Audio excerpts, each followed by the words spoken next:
Bonjour à tous et bienvenue dans votre émission Parole d'entrepreneur. Aujourd'hui, nous allons parler d'un sujet à la fois sociétal et financier pour répondre à la question suivante. Comment financer le maintien à domicile des personnes âgées grâce à la monétisation de leurs biens? Pour en parler, je suis avec Thomas Abinal de la société Monetivia. Thomas Abinal, bonjour. Bonjour. Vous êtes le cofondateur de la société Monetivia, j'ai bien prononcé. Ah oui, absolument. Alors, c'est quoi la monétisation de son bien? Alors, vous savez peut-être que de très nombreuses personnes âgées sont propriétaires de leur résidence principale. En France? En France, à peu près 75%. 75% d'après les tant que ça. statistiques, oui. Probablement parce qu'elles ont eu la chance d'appartenir à une génération qui était en mesure peut-être plus facilement d'acheter leur résidence principale. Et donc, arrivé à un âge, on va dire, non pas canonique, mais en tout cas supérieur à 70 ans, dans certains cas, elles réfléchissent à vendre leurs biens immobiliers, leur résidence principale, tout en pouvant rester y habiter, puisqu'évidemment, l'idée, c'est de rester habité chez soi. On n'a pas envie de changer de cadre de vie. Et pourquoi elles réfléchissent à ça? Et c'est ça qu'on appelle la monétisation d'un bien. Monétiser un bien, c'est je le vends tout en restant y habité. Alors pourquoi elles réfléchissent à ça? Tout simplement parce que, par exemple, elles peuvent avoir envie de se créer un revenu complémentaire, puisque les retraites, vous savez, ont été pas mal désindexées, elles souffrent un peu. Elles peuvent aussi parfois vouloir, je dirais, donner un coup de pouce à leurs enfants. C'est ça. Donc oui, l'idée, c'est de dégager du capital pour un certain nombre de projets personnels. Voilà. Dégager un capital tout en restant chez soi. Exactement, voilà, c'est ça. Et tout en restant chez soi, sans le vendre non plus en viager. Justement, parce que tout à l'heure, moi j'ai pensé à la vente en viager. La vente en viager, ça permet justement d'avoir un revenu tout en restant chez soi, n'est-ce pas? Exactement, vous avez raison. Alors c'est quoi la différence? Alors la différence, c'est que nous, chez Monetivia, depuis le début, on s'est dit que la vente en viager ne faisait pas l'affaire pour beaucoup de gens. Notamment tous les seniors qui ont des enfants, des descendants directs. Et on a observé, si vous voulez, qu'il y a en fait vraiment une différence tendancielle entre ceux qui ont des enfants, c'est 80% des seniors, et ceux qui n'en ont pas, 20%. Ceux-là sont relativement à l'aise avec le fait de vendre leurs biens en viager. Les autres, je dirais pas du tout. Parce que les enfants aimeraient bien pouvoir hériter du bien immobilier de leurs parents, de leurs grands-parents, c'est ça? Il y a peut-être ça, mais il y a surtout l'idée que quand on vend son bien en viager, finalement, on risque de le brader. On risque de le brader, on prend un risque. On prend un risque puisque, si vous voulez, la transaction viagère est construite sur un aléa. C'est-à-dire qu'on va définir un prix en viager qui dépend de votre espérance de vie. Donc, je vais prendre un exemple. Si vous avez, par exemple, 80 ans, et que vous êtes une femme, on va peut-être vous dire, très bien, chère madame, vous voulez vendre votre bien, on va faire les calculs avec une hypothèse qui est que votre espérance de vie est de 12 ans, et on va définir le prix sur cette hypothèse. Et on ne sait pas si vous allez rester en réalité 5 ans ou 25 ans. Et vous voyez donc qu'il y a un risque pour le vendeur, parce que si on lui donne un prix sur l'idée qu'il reste 12 ans et qu'il reste que 5 ans, ça veut dire qu'il n'en aura pas eu pour son argent. Et inversement, pour l'acheteur, s'il achète un bien en se disant qu'il y aura quelqu'un dedans 12 ans et qu'en fait cette personne reste 25 ans, ça déséquilibre aussi la transaction. Et donc nous, chez Monetivia, on s'est dit non, c'est pas possible au XXIe siècle d'en rester à une transaction aléatoire, risquée. Il faut faire mieux.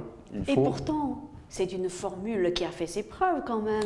C'est une formule qui a fait ses preuves pendant 250 ans ou 300 ans même, puisque le viager est dans le Code civil, bien sûr. Mais ça date de l'époque de Napoléon. Exactement, exactement. Sauf que en réalité, la majeure partie des personnes âgées ne se satisfont pas de cette solution. Ils ont besoin d'autre chose, ils cherchent autre chose, et notamment, ils cherchent une transaction plus sécurisée, puisque pour beaucoup, la résidence principale, c'est le fruit du labeur de toute une vie. Donc c'est un patrimoine important. Vous savez qu'à Paris, on n'est pas très loin de Paris, le prix du mètre carré est à 10 000 € aujourd'hui. Donc si vous avez un appartement qui fait ne serait-ce que 50 mètres carrés, c'est un capital de 500 000 €. C'est quand même des montants vite conséquents. Et donc pourquoi prendre le risque de le vendre dans de mauvaises conditions quand vous avez des enfants? Parce qu'en réalité, quand vous avez des enfants, peut-être qu'ils ne veulent pas hériter du bien parce qu'ils n'en ont pas besoin pour l'habiter, mais en tout cas, ils savent que ce bien, il a une certaine valeur et que donc ils se soucient quand même de la façon dont il va être vendu. C'est ça, sans parler de la valeur sentimentale. Sans parler de la valeur sentimentale qui, c'est vrai, s'applique parfois à certains biens. Vous savez, dans les grandes villes, c'est moins le cas parce que souvent, dans les familles, lors de la succession, les enfants vendent d'abord parce qu'il ne convient pas à leurs besoins. Ils sont peut-être déjà logés eux-mêmes, et puis surtout, le bien a peut-être beaucoup de valeur, donc il n'y a pas un enfant qui peut le reprendre. Donc le bien sera vendu, in fine de toute façon, on le sait, mais du coup, on a le choix entre attendre et le vendre dans des conditions normales, ou le vendre aujourd'hui en restant dedans, mais si on le fait, il faut que ça soit fait de façon sérieuse et non risquée. Et donc c'est pour ça que certains, même beaucoup, ne veulent pas vendre en viager. Et donc on a inventé, avec des notaires parisiens et avec l'assureur Allianz, parce que l'assureur Allianz est important dans l'histoire. On a inventé une façon plus sécurisée. Sécurisée, c'est-à-dire qu'on supprime pour le vendeur le risque de brader son bien. Ce qui est important, parce que si vous voulez, encore une fois, c'est beaucoup d'argent. Et on le supprime de façon toute simple, en fait. C'est-à-dire qu'au lieu de conduire une transaction avec un aléa, eh bien, on va en réalité faire évoluer le prix dans le futur, le prix de vente, en fonction de ce qui va se passer. Est-ce que vous allez rester dedans pas longtemps ou très longtemps? On va donc du coup ajuster le prix en fonction de l'usage réel qui est fait du bien. Voilà. C'est tout simple. Ça veut dire que c'est la vente en viager avec un prix qui évolue avec le temps alors? C'est un peu ça, exactement. C'est un peu ça. Mais ça reste quand même une vente en viager. Alors le mot viager vraiment renvoie à l'aléa viager, c'est-à-dire qu'on ne sait pas… Le viager classique. Oui, la définition du contrat viager, par définition juridiquement, c'est un contrat aléatoire. C'est-à-dire que vous avez un prix qui est lié à un aléa. Nous, tout le travail qu'on fait, c'est de neutraliser cet aléa, c'est de le supprimer. Oui. C'est aléatoire parce que tout simplement, on ne peut pas prévoir la date précise du décès de la personne qui habite dans le logement. C'est-à-dire qu'encore une fois, je vous donne un exemple, vous avez un bien qui vaut 500 000 €. On va vous dire qu'on vous trouve un acheteur qui vous donne peut-être 250 000 € aujourd'hui parce que l'idée c'est que vous restiez dedans 20 ans. Ok. Vous voyez bien que si vous restez dedans que 2 ans parce que malheureusement vous faites écraser par une voiture dans 2 ans, il y a quelque chose qui ne va pas. Si on avait fait dès le début le calcul avec l'hypothèse que vous alliez rester dedans 2 ans, on aurait dû définir un prix beaucoup plus élevé, peut-être 400 ou 450 000. Donc là, vous l'avez vendu 250 000, et puis en fait, 2 ans après, vous disparaissez, puisque la vie, c'est qu'un jour, elle s'arrête, et donc vous aurez très mal vendu. C'est ça qu'on veut éviter. Et donc nous, on définit un prix au départ, mais par contre, si vous ne restez pas assez dedans, on va demander à l'acheteur d'augmenter le prix. Et d'augmenter le prix en versant un capital complémentaire aux enfants. Vous voyez, donc c'est vraiment l'idée de protéger aussi la succession et dans tous les cas d'avoir une transaction juste et donc éthique aussi, parce que quelque part, la transaction viagère classique, comme vous disiez, comme elle existe depuis le Code civil, elle a quelque chose aussi d'un peu moralement difficile parce que vous avez en face de vous quelqu'un qui parie sur votre décès. Qui parie sur votre décès. Il n'y a pas d'autre mot là. Et c'est donc ça qu'on a cherché aussi à supprimer. Puisque nous, nos acheteurs, on leur dit dès le départ, si vous récupérez le bien plus tôt, vous allez verser un complément de prix, vous allez payer plus cher. Et donc, c'est tout à fait normal. Si vous voulez, c'est comme quand vous faites de l'investissement locatif. Évidemment, vous achetez votre bien et quand quelqu'un l'utilise, vous avez un revenu.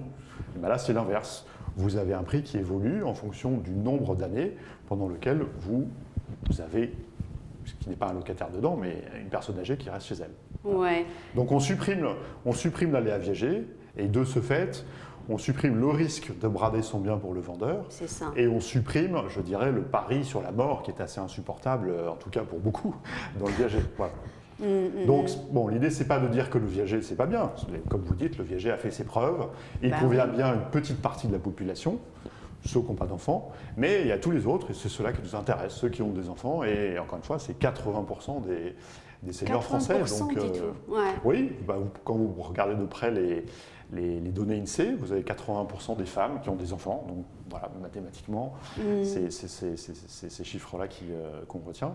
Et si vous faites le test auprès de vous, auprès de gens qui ont des enfants, vous verrez que voilà, très rarement ils sont à l'aise avec la vente en viager. Donc il était temps quand même d'avoir une solution un peu plus sécurisée et éthique. Sécurité et éthique, même si la mort... ça même fait partie de la vie. Même si la mort fait partie de la vie. Et bien sûr, au final, votre vendeur, si vous achetez le bien, le vendeur qui vous l'a vendu, un jour, il sera plus. Alors là, j'ouvre une parenthèse. En fait, dans la formule de la vente en viager, eh bien, les personnes qui tirent leur épingle du jeu, ce sont des personnes qui vivent très longtemps. Justement, oui. ça dépend en viager. Qui vit plus longtemps c'est une question très intéressante. Celui qui veut reprendre leur logement. C'est une question très intéressante au sens où, en viager, vous avez nécessairement un perdant ou un gagnant. Oui, forcément. Et c'est ça qui n'est pas bien, quelque part. Alors, dans le cas que vous mentionniez, c'est-à-dire le gagnant, c'est celui qui vit longtemps. Celui qui vit longtemps, si vous vous placez du point de vue du vendeur. Si vous vous placez maintenant du côté de l'acheteur, il vaut mieux qu'il ne vive pas longtemps. Vous voyez bien qu'il y a un problème, c'est qu'il y a toujours un perdant. Et c'est ça qu'on a cherché à supprimer, ce jeu. En général, les femmes vivent plus longtemps que les hommes, autant que les femmes optent pour la vente en viager. Non, je plaisante. Non, parce que les calculs en viager classiques sont aussi adaptés en fonction du profil du vendeur. Mais vous l'avez très bien résumé, il y a par définition un gagnant et un perdant dans le viager. Et c'est ça que nous, chez Monetivia, on n'aime pas. Et pourquoi ? Parce qu'en réalité, les gens n'ont pas envie de jouer avec leur patrimoine. Ils n'ont pas envie de jouer. Ils ont envie de vendre leur bien à sa juste valeur, en fonction, et avec un prix qui va être fonction de savoir s'il reste dedans 5 ans, 10 ans, 15 ans, mais pas aléatoire. Mais au final, au bout du compte, même si votre formule est dite innovante, parce que... elle cherche à, on va dire, à neutraliser tout ce qui l'effet aléatoire et puis, on va dire, injuste. Il n'empêche qu'au final, eh bien, c'est le vendeur, c'est l'acheteur qui récupère le bien quand même. Ah oui. Ça veut dire que les enfants n'auront rien, vous voyez ? Bien sûr. De ce côté-là, c'est pas si innovant que ça. Alors je ne dirais pas que ce n'est pas innovant, ce n'est pas une question d'innovation ou pas, c'est que quand vous achetez un bien occupé, si vous êtes un investisseur, bien sûr que vous avez vocation à le récupérer, c'est-à-dire que c'est pareil quand vous faites du locatif, vous l'achetez, vous mettez un locataire, mais un jour vous voudrez le récupérer. Oui. Mais je crois que vous vous placiez plutôt du côté des enfants. La question que vous posiez, c'est une bonne question, c'est finalement, est-ce que les enfants ont vocation à récupérer le bien de leurs parents ? Oui. J'ai pas de réponse toute faite, puisque chacun fait ce qu'il veut, mais ce qu'on constate, c'est qu'en réalité, les enfants récupèrent très peu les biens. La succession lors d'un décès des parents, dans 90% dans les grandes villes, vend le bien et récupère du patrimoine financier. C'est un arbitrage. On vend l'immobilier, on récupère un chèque. Si vous voulez, là c'est pareil, vous le faites plus tôt. Vous le faites plus tôt, et donc comme vous le faites plus tôt, la question c'est de le faire quand même de façon juste en termes de chiffres, en transaction. Mais après, voilà, sur certains biens et dans certaines situations, les parents et les enfants souhaitent que le bien reste dans la famille. C'est vrai. On l'observe plutôt pour en réalité les résidences secondaires, où il y a un vécu parfois collectif et commun, de vacances communes, de moments partagés, privilégiés entre les parents et les enfants. On l'observe moins sur la résidence principale en ville, qui elle très très souvent est vendue, parce qu'encore une fois, si vous prenez un appartement à Paris, je ne sais pas, mettons comme on disait toujours tout à l'heure, 500 000 €, 50 mètres carrés à 10 000 €. Si vous avez 2 enfants, ça veut dire qu'ils vont hériter chacun d'un bien avec chacun une part de 250 000 €. Vous voyez bien le problème, si jamais quelqu'un veut le récupérer, ça veut dire qu'il va falloir aussi donner 250 000 € à celui qui ne l'aura pas.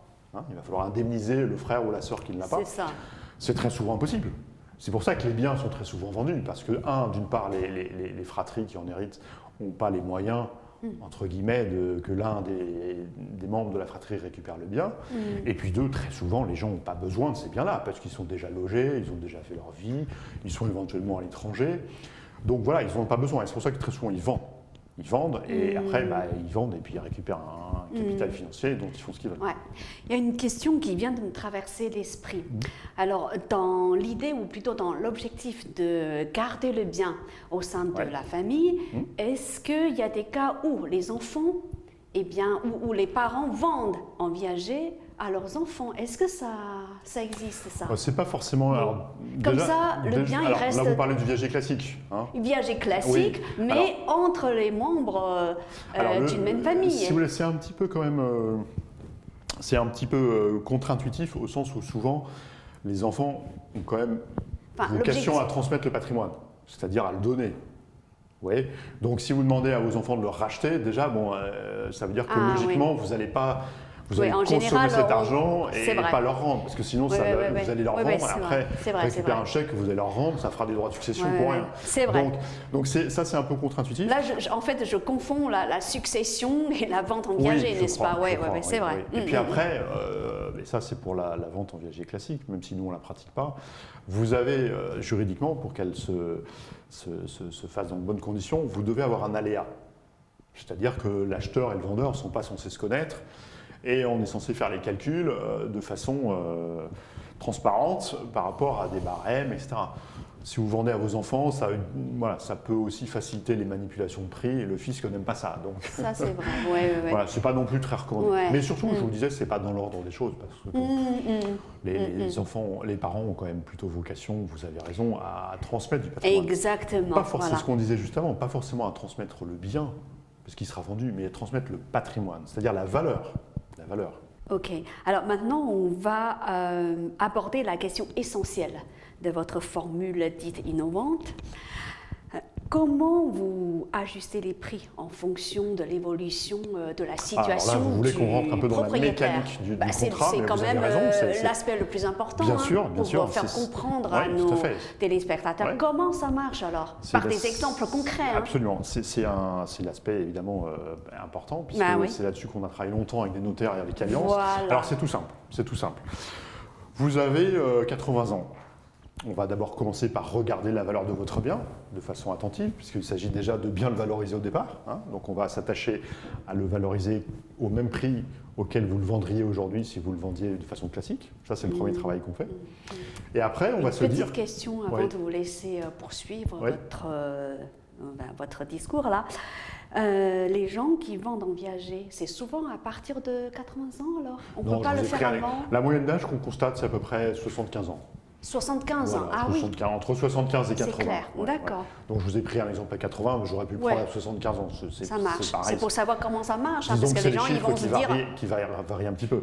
Mais si vous voulez, à 80 ans, donc peut-être que vous avez un bien qui vaut 500 000 euros, on est obligé de prendre une hypothèse de durée d'usage pour faire le calcul. Donc dans notre cas, on va faire l'hypothèse que vous allez rester dedans si vous êtes un homme ou une femme, peut-être 12 ans, 12 ou 13 ans. Voilà, pour arriver à 92 ans. Voilà, et donc on va de ce fait regarder combien ça vaut de rester chez soi 12 ans, c'est-à-dire combien ça vous coûterait si vous alliez louer ce bien par ailleurs pour vous loger. C'est ça la valeur d'usage que vous allez consommer finalement en restant dedans. Et donc, je n'ai pas les chiffres. Donc, la valeur d'usage, vous la calculez par rapport au loyer de marché. Au prix de location, en fait. Exactement. Oui, parce que si vous vendez ce bien, il va falloir que vous alliez vous loger ailleurs. Donc, on va regarder à combien vous auriez été loué le même bien. C'est ça qu'on fait. Okay. Et donc, du coup, on valorise ces 12 ans. Alors peut-être qu'on va dire que 12 ans, ça vaut 35% de la valeur du bien. Ça dépend un petit peu des rendements locatifs, évidemment, parce que les calculs ne sont pas les mêmes à Paris et à Nice. Mais donc si on dit que ça vaut 35%, ça veut dire qu'on va soustraire de ces 500 000 euros 35%. Donc je fais ça de tête, on est à 175 000 euros qui vont être déduits. Et donc on va vous proposer de vendre ce bien et de trouver un acheteur qui paiera 500 000 moins 175. Si je ne dis pas de bêtises, ça doit faire 325 000 euros. Et donc, vous allez toucher tout de suite 325 000 euros. Tout de suite. Tout de suite. Ah, c'est alors, pas tout de suite, en sortant de chez par le notaire. versement au fur et à Non, mesure. là c'est un capital, puisque c'est tout l'intérêt, c'est que si vous avez un capital, on reçoit le capital. on reçoit un capital. Mais ça veut dire qu'on peut même placer le capital sur le marché financier. Absolument. Ça, c'est un aspect qui est quand même important. Ben, c'est-à-dire que là aussi, vous ne prenez pas les risques que vous preniez en viager avec une rente qui vous est versée au fil de l'eau, avec quelqu'un qui peut avoir des difficultés à la payer, ou alors qui peut surtout, je dirais par exemple, ne plus pouvoir la payer, en fait, c'est ça. Ça veut dire que dans la formule classique, on ne reçoit pas la somme en capital. Non, on reçoit peut-être un petit peu de capital, mais surtout on reçoit de la rente, c'est-à-dire un paiement chaque mois. Et c'est une rente, donc on ne peut pas placer. C'est là aussi où il y a un risque. Là, d'un seul coup, on reçoit le capital. Là, vous recevez un gros capital. Ah oui, d'accord. Donc là, peut-être que vous en transmettez tout de suite une partie à vos enfants, si vous voulez, c'est pas obligé évidemment. Ou alors vous le placez pour vous générer un revenu qui va compléter votre retraite. En effet, ouais. Et donc après, la question c'est, très bien cher monsieur, mais moi j'ai reçu que 325 000 € et je suis censé rester dedans 12 ans. En tout cas, on a fait le calcul là-dessus. Alors vous voyez bien qu'ensuite, les deux questions qui se posent immédiatement, c'est mais qu'est-ce qui se passe si je reste que 5 ans? Ou qu'est-ce qui se passe si je reste 20 ans? C'est ça qu'on gère avec notre solution. Prenons ces deux hypothèses-là. Alors, vous restez que 5 ans parce que malheureusement, il vous arrive quelque chose, un accident de la vie ou tout simplement, alors, qu'est-ce qui se passe vous quittez ce monde au bout de 5 ans. Eh bien, il est juste que l'acheteur, du coup, indemnise vos enfants, puisque vous auriez dû rester 12 ans. Ce n'est pas le cas, donc on va demander à l'acheteur, c'est dans l'acte notarié, dans ce cas, d'indemniser votre succession, en général vos enfants, en leur versant un chèque complémentaire. Donc on va ajuster le prix à la hausse parce que justement, vous n'êtes pas resté les 12 ans. C'est-à-dire que les enfants reçoivent le solde. Exactement. Ils reçoivent en tout cas un chèque complémentaire. Ouais. Alors, pas 100% du solde parce qu'à un moment donné, il faut que l'acheteur s'y retrouve aussi, mais ils reçoivent un gros chèque et ça rentre dans la succession avec ce que vous avez par ailleurs. C'est-à-dire que peut-être que vous aviez aussi d'autres... Ça, c'est quand même intéressant. C'est intéressant. Et ça n'existe absolument pas dans la formule classique. On meurt, et bien on perd tout. Le viager, si vous voulez, c'est vous jouez. Vous jouez un jeu, c'est je meurs rapidement. Vous pariez sur la longévité de votre vie. Vous jouez. Donc vous jouez, peut-être que vous allez gagner, peut-être que vous allez perdre, en tout cas vous jouez. Et je dirais que c'est à vos risques et périls. Là, on redresse les choses, quoi qu'il arrive, et donc vous ne jouez pas avec votre patrimoine, puisque les calculs, on va ajuster encore une fois le prix à la hausse, si besoin était. Voilà. Ouais. À la hausse, par exemple, si le marché... Si vous décédez trop rapidement par rapport aux hypothèses qu'on a faites. Vous vous souvenez, on a fait une hypothèse de 12 ans. Exactement. C'est ça le juge de paix. On a fait les calculs sur 12 ans. Et si on meurt plus tôt, dans ce cas-là, vous ajustez à la hausse alors? Exactement. On ajuste à la hausse. Et alors, mais ce sont les enfants qui vont... C'est les enfants qui vont en profiter. Absolument. Ouais, oui, c'est une démarche patrimoniale, familiale. Et la question d'après que vous allez me poser, j'en suis sûr, c'est très bien, mais qu'est-ce qui se passe si jamais je vis 20 ans? Puisque moi, le vendeur, c'est l'autre hypothèse. Alors l'autre hypothèse, vous voyez bien que cette fois, c'est plutôt l'acheteur qu'il faut indemniser, puisque lui, on lui avait fait un prix sur la base de 12 ans. Et voilà. Si la personne vit sur l'hypothèse qu'il allait récupérer l'appartement de 12 ans. On est d'accord. Il ne le récupère pas, c'est pas grave. C'est pas grave, pourquoi? Parce que justement, on est partenaire d'Allianz, et Allianz fait souscrire dans le cadre de ces transactions une assurance qui va cette fois indemniser l'acheteur. Donc vous voyez. Qui souscrit l'alliance qui souscrit l'assurance? L'assurance, c'est le vendeur. C'est le vendeur qui souscrit. C'est le vendeur parce que, si vous voulez, c'est le prix de la sécurité. C'est-à-dire que, en cas de décès prématuré, ces enfants vont recevoir un capital complémentaire. Le pendant, c'est que il a assuré l'acheteur si le scénario symétrique se met en place, qui est qu'il reste plus longtemps. Avec cela dit, quand même, un petit avantage pour lui, c'est qu'il peut arriver que dans 12 ans, ou dans 13 ans, ou dans 15 ans, il soit encore en vie, mais il ne soit plus chez lui. Parce que peut-être qu'il est dans un... D'abord, peut-être qu'il a choisi d'aller vivre ailleurs, ça arrive. Dans un EHPAD, par exemple. Ou alors peut-être qu'il a... c'est peut-être pas... Non, mais vous avez raison, ça peut arriver. Il y a à peu près... Ça peut arriver. je ne vais pas vous dire de bêtises, mais je crois qu'après 90 ans, il y a entre 10 et 20%, je crois, des gens qui sont en maison de retraite.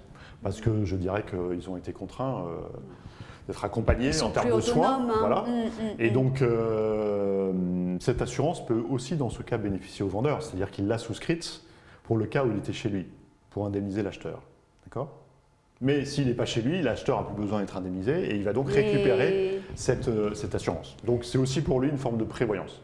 Est-ce que ça coûte cher, cette assurance? Alors ça va dépendre de beaucoup de paramètres, ça va dépendre de la valeur du bien, ça va dépendre de à quel moment on va prévoir de faire jouer cette assurance, 92 ans, 93 ans, 94 ans. Puis ça va surtout dépendre aussi du nombre de personnes concernées. Est-ce qu'on a une ou deux personnes? Donc il ne faut pas donner un chiffre comme ça. Mais en tout état de cause, c'est quand on fait l'étude initiale. Ouais. Vous avez un devis avec tout, ce que vaut le bien, ce que vous récupérez maintenant, ce que vous payez comme honoraire de transaction et ce que vous souscrivez comme assurance. Donc il n'y a pas de mauvaise surprise, tout est prévu depuis le début. Ce qui est important aussi, parce qu'évidemment, vous ne voulez pas avoir de mauvaise surprise. Ouais. Donc vous voyez, on est vraiment dans une logique d'équilibre. C'est ça. Quel que soit le scénario qui se produit, justement, il n'y aura pas un gagnant et un perdant, il y aura deux gagnants. C'est gagnant-gagnant, puisque celui qui aura besoin d'être, je dirais, indemnisé, va l'être. Mais je viens de penser à deux autres cas de figure qu'on n'a pas abordés. C'est quand le vendeur, enfin le propriétaire du bien, est sans enfant. Et si le propriétaire du bien est sans enfant et qu'il meurt au bout de, je sais pas, 2 ans, allez, alors qu'il est prévu qu'il vive au-delà de 10 ans. Alors qu'est-ce qui peut se passer? Alors dans le cadre très souvent dans le cadre de gens qui ont pas d'enfants, ils ne vont pas être intéressés par ce complément de prix. Voilà, alors ils peuvent l'être. La question ne se pose plus. Ils peuvent l'être parce que si vous voulez, ils peuvent se dire je préfère que ce soit la Fondation de France ou la SPA qui entre guillemets est indemnisé plutôt que mon acheteur qui se met de l'argent entre guillemets sur mon dos. Ils peuvent l'être, ça arrive. On a des vendeurs de temps en temps qui mettent en bénéficiaire de ce complément de prix dans l'acte notarié une fondation, une association qui leur est chère. Mais ça arrive aussi que les vendeurs nous disent écoutez, le complément de prix, je n'ai pas d'enfant, donc ça ne m'intéresse pas, qu'est-ce que vous me proposez? Dans ce cas-là, on va évidemment ajuster le prix différemment, c'est-à-dire qu'on va faire un prix supérieur à ce qu'il recevrait sinon, pour tenir compte du fait qu'il n'y a pas de complément de prix dans le futur, en fait. En tout cas, ça c'est une hypothèse qu'on évoque en amont, de toute façon. De toute façon, quand on rencontre les vendeurs, ils nous tous les paramètres. Bien sûr, ils nous décrivent leur situation, ils nous décrivent leurs besoins. Et puis évidemment, on leur propose une solution sur mesure qui convient à leur cas de figure. En fait. L'autre cas de figure, c'est que l'acheteur meurt bien avant le vendeur. Alors, qu'est-ce qui pourrait se passer? Parce qu'il est prévu que si l'acheteur vit très longtemps, auquel cas on indemnise l'acheteur. Mais si l'acheteur meurt bien avant le vendeur, alors comment on l'indemnise? C'est une question tout à fait ses enfants, pertinente et logique, absolument. Oui. Et s'il n'a pas d'enfant? Non, mais allez-y. En fait, dans l'assurance, c'est une assurance sur la vie avec un bénéficiaire qui est nommé. Et donc, le bénéficiaire... Vous parlez de l'assurance vie? Je parle de l'assurance Alliance. Assurance Alliance, et pas l'assurance vie, on est d'accord. Non, on parle de l'assurance Alliance qui doit indemniser l'acheteur. On est d'accord. Elle indemnise en fait techniquement un bénéficiaire. C'est ça. Et quand on écrit la clause bénéficiaire, vous avez raison, on essaye de penser à tout. Donc on met l'acheteur Jean Dupont, à défaut ses enfants, à défaut sa sœur, à défaut, on fait la chaîne pour que le bénéfice, c'est-à-dire l'indemnisation dont on parle, revienne à quelqu'un de façon prévue et anticipée. Mais vous avez raison, en fait, c'est comme n'importe quel bien immobilier que vous achetez. Par exemple, entre la promesse de vente et la vente, il peut y avoir un décès de l'acheteur. Et souvent, se pose la question dans les clauses de l'acte, est-ce que les enfants reprennent l'engagement ou pas? Là, c'est pareil, on prévoit le futur en mettant une ligne successorale qui va être logiquement celle qui va hériter du bien, parce que en cas de décès de l'acheteur, vous l'avez dit, s'il a des enfants, c'est eux qui vont hériter en fait du bien plus tard. Et donc c'est eux qui sont concernés et qu'il faudra indemniser. Est-ce vous qui avez inventé cette formule en créant votre société? J'aimerais bien pouvoir dire que je suis le seul qui a inventé tout ça, mais en réalité, c'est des produits comme ça qui sont un peu sophistiqués, ont été inventés à plusieurs, avec des notaires, avec des fiscalistes. On a travaillé avec Alliance aussi. Mais vous avez quand même participé à la création de ce produit, c'est ça que je voulais dire. On est venu avec le cahier des charges. On est venu voir les notaires parisiens et Alliance avec le cahier des charges, c'est-à-dire avec l'idée de se dire il faut arrêter de faire un calcul aléatoire. Comme il s'est fait depuis 200 ans en viager, il faut un calcul ajusté. Et comment on fait? Comment juridiquement on peut l'organiser, etc. Donc Eh voilà, bien, il y a des équipes pluridisciplinaires dans ce genre de cas qui travaillent ensemble. Alors, ce que je ne comprends pas, c'est que ce genre d'injustice, oui, la formule classique, a arrangé bien des personnes, mais il n'empêche que c'est quand même une formule Bancale. bancale, on va dire. Parfois bancale. Mais si cette formule est si bancale que ça, pourquoi personne n'a pensé à l'innover avant vous? Et pourquoi il a fallu attendre... C'est une bonne question. Je sais pas moi, pourquoi il a fallu attendre... Vous avez créé votre société il y a 5 ans. Pourquoi il a fallu attendre 2015 pour innover? C'est ça que je ne comprends pas. C'est une bonne question. C'est toujours une bonne question.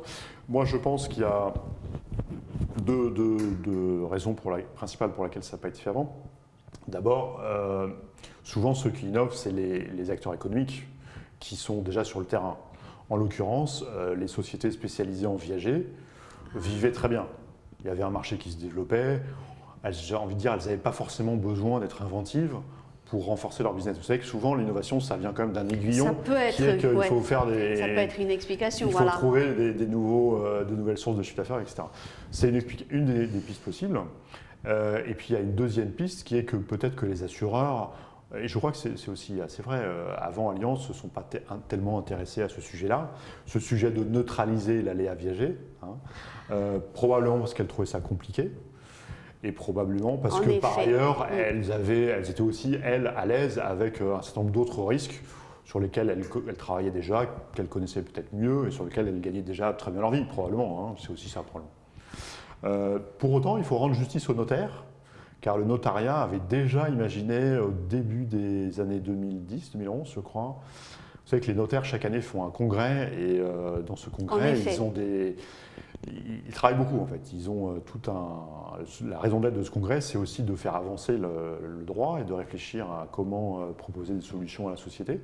Et ils avaient déjà beaucoup réfléchi, notamment en 2011, sur comment améliorer, ils avaient appelé ça améliorer le viager, et ils avaient déjà imaginé... en effet, ça fait travailler les gens. C'est ça, ils avaient imaginé déjà mettre les assureurs dans la boucle.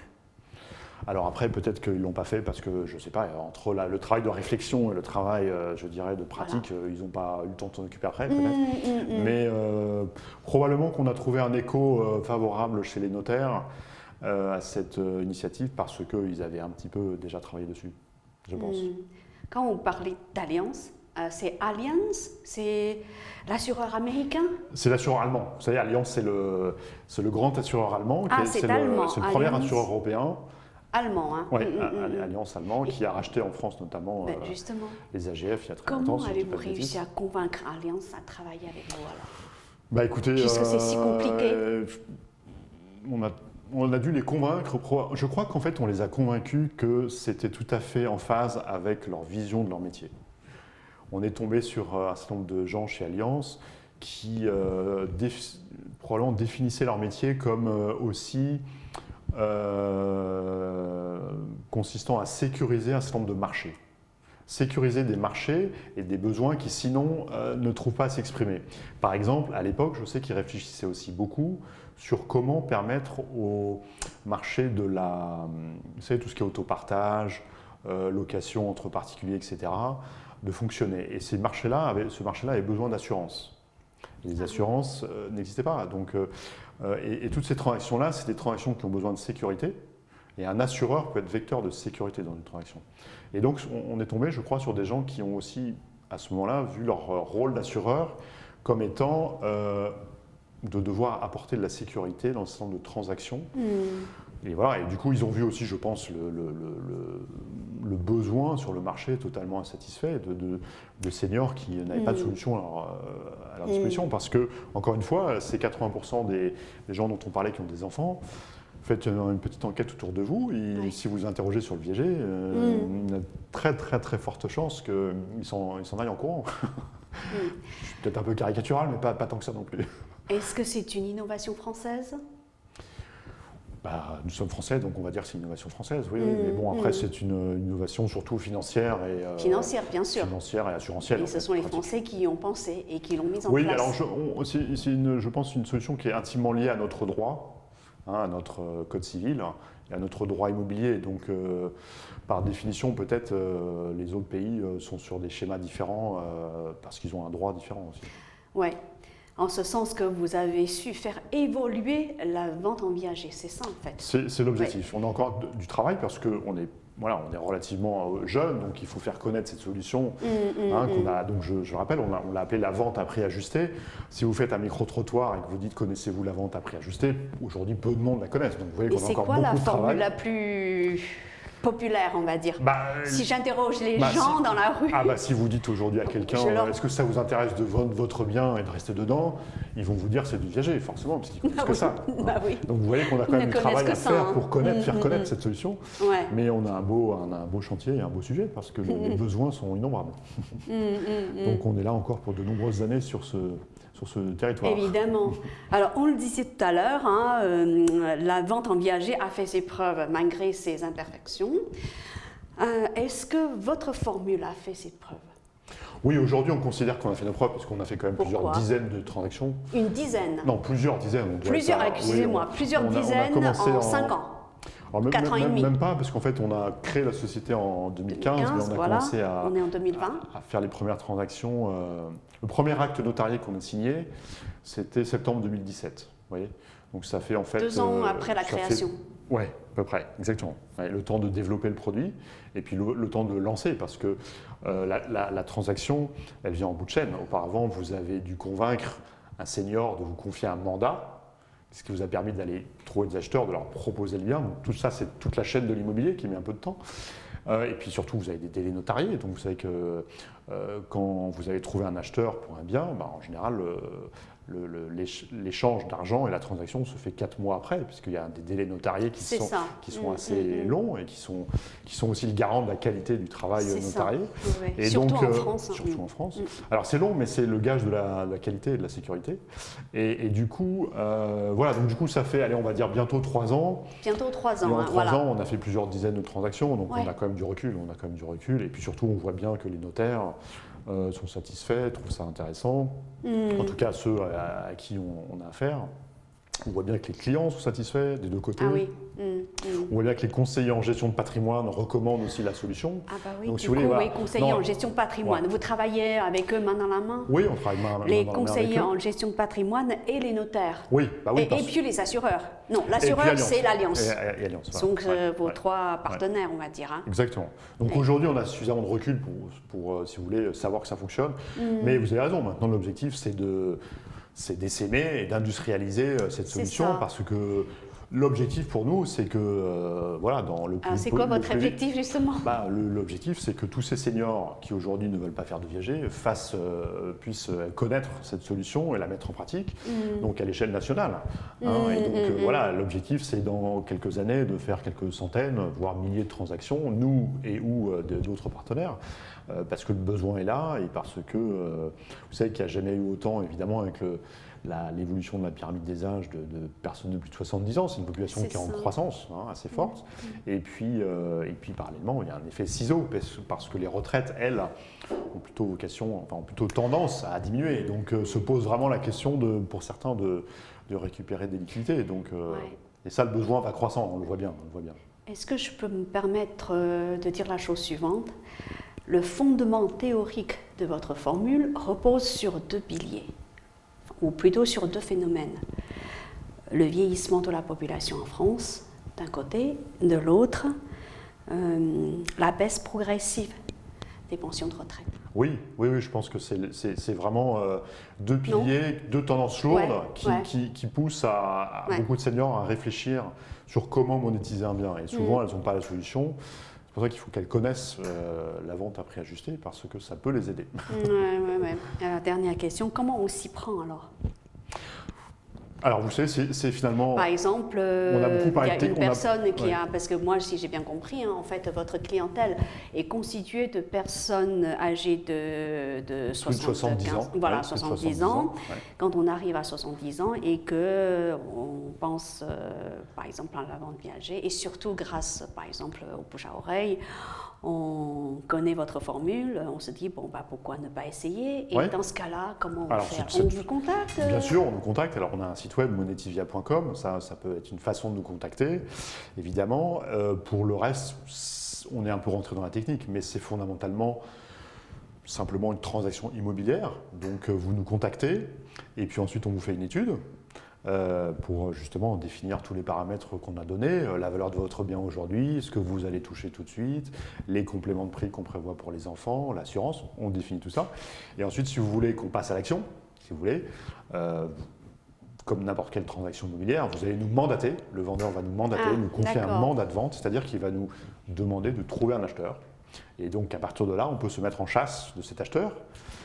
Voilà, et nous, vous vous occupez de tout de A à Z. On s'occupe de tout de A à Z. Alors, si ce n'est que, si ce n'est que la transaction elle-même est évidemment, je dirais, réalisée juridiquement par les notaires, puisque c'est un acte notarié.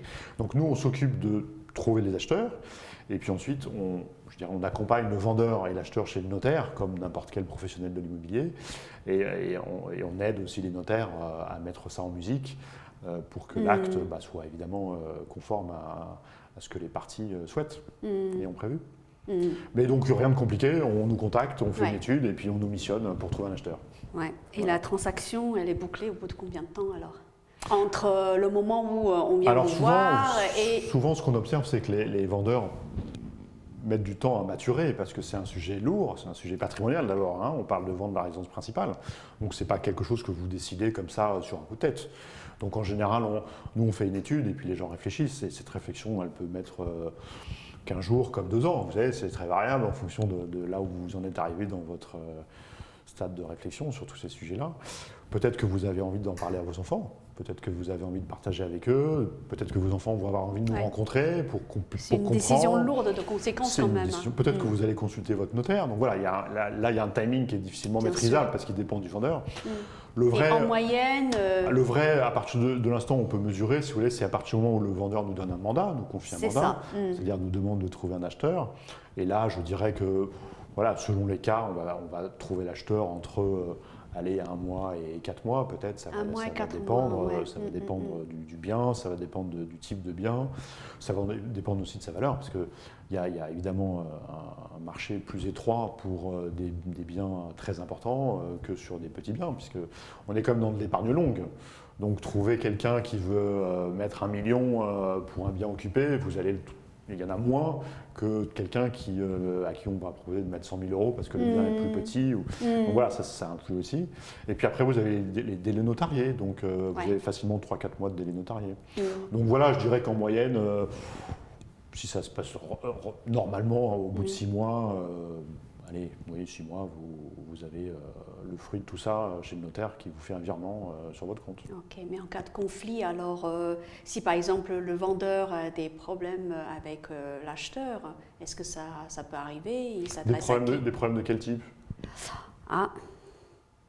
Parce qu'en fait, fondamentalement, vous savez, ce qui est aussi bien dans cette formule, c'est que… c'est vrai que ce n'est pas les mêmes problèmes qu'on a entre un propriétaire et un vous avez raison, locataire. C'est très différent parce que en fait, vous êtes chez quelqu'un… C'est pas la même problématique. Vous êtes quelqu'un qui était chez lui, qui est encore chez lui finalement. C'est vrai. Qui prend soin de son… Donc il n'y a pas de problème particulier. Dans sa tête, il est encore chez lui. Donc vous n'avez pas fait un locataire peut-être qui est là pour très peu de temps et qui en fait se fiche un peu parce que ça ne lui appartient pas. Non, là vous êtes quelqu'un qui a à cœur ce bien, parce qu'il a vécu dedans longtemps, et tellement à cœur qu'il veut y rester. Donc voilà, vous n'avez pas tellement de raisons qu'il y ait des problèmes. Hein. Et puis les personnes âgées ne sont pas connues pour, je dirais… arracher les moquettes et les peintures. Enfin, en effet. Ils sont des gens à peu près raisonnables en général. Donc non, le but justement, c'est aussi d'avoir côté investisseur un occupant qui va bien s'occuper de l'appartement et du coup d'apporter beaucoup de sérénité. Hein. Si vous voulez, il faut voir que de l'autre côté, l'investisseur, lui, il a le choix entre faire ça ou faire un investissement locatif. Vous voulez dire l'acheteur? Voilà. Ouais. C'est beaucoup plus optimal pour lui de faire cet achat en nue propriété avec Monetivia parce que il a un occupant dans le bien, il n'a pas besoin de s'en occuper, il n'a pas besoin de récupérer des loyers. Hein. En quelque sorte, les loyers ont été payés d'avance sous forme de réduction de prix. Donc, si vous voulez, c'est la prime à la sérénité. Et puis, il y a beaucoup moins de risques que si vous faites du locatif côté acheteur. Vous n'avez pas quelqu'un qui risque de ne pas payer. puisque par définition, il a déjà tout prépayé, en fait, en réalité. Donc, non, il y a beaucoup de sérénité, en fait, dans tout ça, ça se passe bien, et puis c'est beaucoup plus serein et en réalité plus facile qu'avec un locataire, je pense. Mais ça concerne surtout, bon, moi je parle sous votre contrôle, cette formule concerne surtout côté acheteur, des acheteurs qui ont quand même beaucoup de moyens, parce qu'il faut verser un capital dès le départ. Alors, pas forcément, parce que ça peut quand même se financer à crédit. Ah oui. Ça peut se financer à crédit, contrairement d'ailleurs aux viagers. Contrairement aux viagers, ça se finance à crédit. Si la seule contrainte pour financer ça à crédit, c'est de pouvoir apporter des garanties à une banque. Donc, vous avez raison, tout le monde ne peut pas le faire, mais quelqu'un qui envisageait, vous voyez, on parlait tout à l'heure d'un appartement à 500 000 €, vendu potentiellement par une personne âgée. Eh bien, quelqu'un qui envisageait aujourd'hui d'acheter un appartement à 500 000 € pour mettre un locataire dedans, peut très bien se positionner sur ce bien-là, qu'il achètera donc évidemment moins cher. Il n'y a aucun problème. C'est tout à fait faisable. Donc il n'y a pas besoin d'être d'avoir une surface financière exceptionnelle. Non, on a des acheteurs qui sont très souvent des acheteurs locatifs classiques qui réalisent simplement que c'est un peu plus efficace et un peu plus optimisé d'acheter en fait un bien occupé de cette façon-là.